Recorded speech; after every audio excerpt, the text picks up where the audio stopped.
pretty excited about this one. Just got it in the mail, especially after my case debacle. Just a beautiful knife. Just a quick teaser video.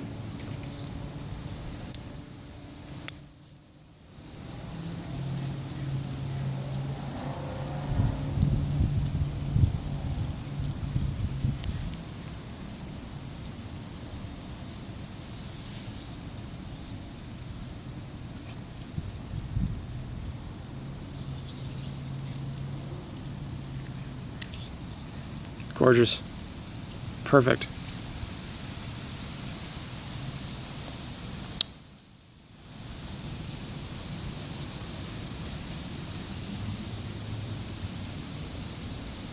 I'll try to get a video out in the next week or so after I use it a little bit, but first impressions are spectacular.